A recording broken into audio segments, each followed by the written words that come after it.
Good morning. And hey, good morning to the leftist comrades out there. This is your daily reminder. Communism kills and capitalism is awesome. Okay. I'm glad I reminded you, because you looked like you were confused there for a second there, you lefty comrade. Esther Joy King joins us, and man, I have never seen a political candidate so out of touch than her opponent, Eric Swanson. The guy's a weatherman. He's got like a hand buzzer, clown shoes, legit a clown, and he appeared on this TV package alongside Esther Joy King. And before we get to her on the line, I wanted to play a little bit. It was done by WEEK, and the guy, like, straight up is so hypocritical. I just couldn't believe my ears when I was listening to this. Here we go. Here in Central Illinois, Alex Goff spoke with those two candidates for the 17th congressional district. He joins us now in studio. Alex? Good evening, Amber and Kyle. This race has some high stakes and no incumbent. Analysts and professors agree it could be key to determining control of the U.S. House of Representatives. The candidates, Republican Esther Joy King and Democrat Eric Sorensen, are running to replace Democrat Sherry Bustos. Here's some of what they had to say on their top priorities. The top priority right here is helping our communities succeed. It's making sure that we have the investment in sustainable jobs. Working with our communities, our farmers, our ag business across the state of Illinois to make sure that we have a really strong farm bill is top priority. Two candidates are vying for an important spot in a newly redrawn 17th district stretching across west central Illinois. Being the daughter of Christian missionaries, to come from that as a upbringing and then to be part of the military where they again instill those exact same values of service and duty. And we have a great country, and I believe our country is worth fighting for. The federal government should have no place in determining how people make decisions on health care. That should be with their families, with their partners, with their doctors. Sorensen says he supports making abortion rights part of federal law. I was like, okay, Eric. I was like, is he talking about the vaccine? I was like, okay, federal government shouldn't be mandating people about the vaccine. And then all of a sudden the WEEK reporter starts talking, and then he's like, abortion, healthcare. And I'm like, oh God, this is ridiculous. And I was like, it's hierarchy. It's not hypocrisy. And that brings me to our next guest, Esther Joy King. She is running in the 17th congressional district, and she's going to be in town, folks, for the ISU parade. Esther, you there?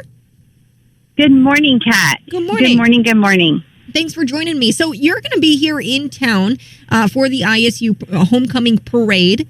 Very excited.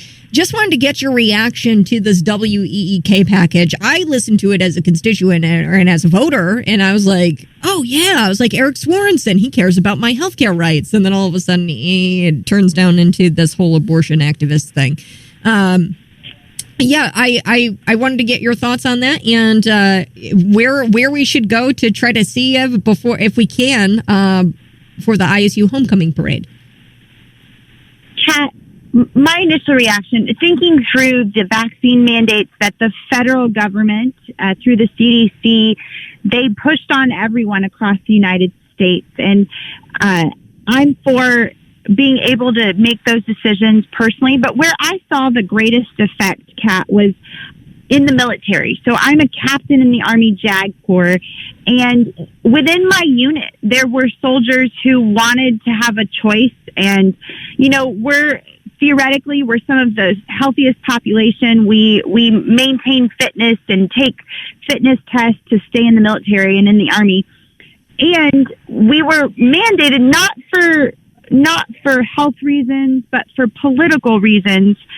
There are people in the United States military who are being kicked out right now because of the so-called government health care, the government being involved in healthcare.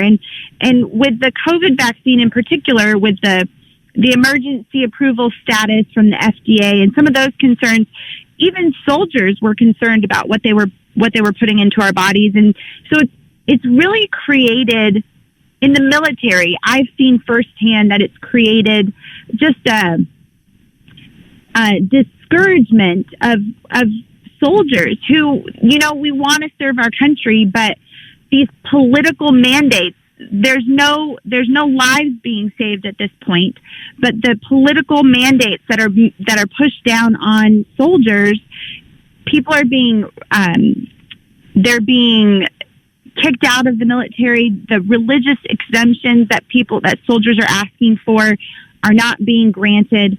So it's tough to see the hypocrisy of this situation, and particularly where I firsthand have seen it, that it's creating this discouragement that we see in the military, the woke agenda, the political agenda. We hear all about how our military is down on recruitment, and that's a key reason why it's happening and why it's even endangering our national security, because soldiers aren't being given the choice for whether they take the vaccine or not. Yeah, and I just thought it was so inauthentic. It was so, and I wish I could say it's I say this all of the time. I wish I could say it's literally just hypocrisy. And, sometimes people are guilty of hypocrisy. And, sometimes I'm a hypocrite. Sometimes, we're all human. This is legit hierarchy. For Eric Swanson to get out there and say, I'm against federal mandates and I'm for the guy. And then at the same time, be a total advocate at his party anyway. I mean, I don't know his exact positions on it, but to be a total advocate of forcing vaccinations on people, and I'm sure he aligns himself with people within his party who agree with forced vaccinations. I just found it very very draconian, tyrannical. That's what I think it is. I think he thinks he can say whatever he wants and not be held accountable for it.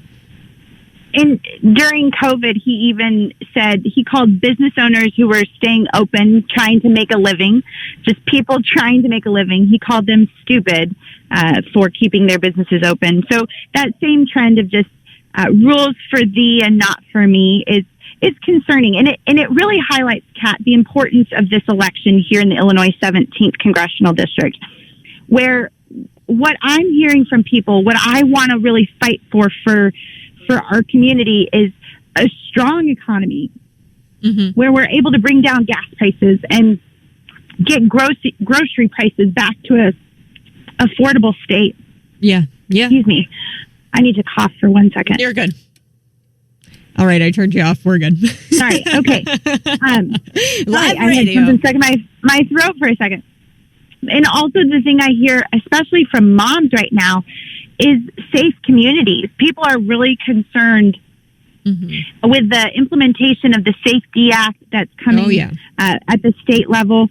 Especially moms are super concerned about safety for our communities. Well, and that's these decisions and making the decision for Esther Joy King, it's going to affect me. I'm not anywhere near remote having children or anything like that, but I would like to have children someday. And if I live in a state, and if I live in a country where I have to have the tough conversation with my kid saying, hey, you know what? I want you to come in probably about 4 p.m. That's when it starts to get dark. I don't want you out after that. I don't want to have that conversation as a mother. That is like the biggest fear I have as a voter, is to have that conversation with a kid of mine. I'm not a mother by any means, but that's what people are concerned about. And I think you understand that. Esther, we are getting close to our time, and I want to make sure that we know where to go if we want to say hello, or at least see you in the parade for the ISU parade. Yes. Well, we will be walking the entire parade. My team volunteers. If anyone wants to actually join us and be in the parade with us, you can send an email to info@estherforcongress.com.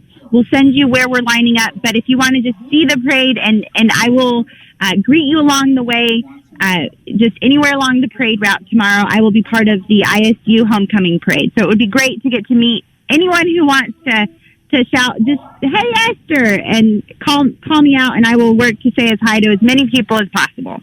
Wonderful. Thank you so much, Esther Joy King. She's running for Illinois Congressional District 17, that district there.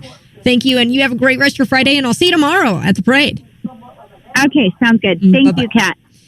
All right, folks, go out to the ISU homecoming parade and walk with Esther. Show her that you support her. And look, I could try to sit here and try to act like I'm some sort of unbiased hack and try to tell you we're past the point of being unbiased. We're past the point. I'm at a point where I am thinking about me and you and this community and how we're going to stay safe. Like, that's where we're at, folks.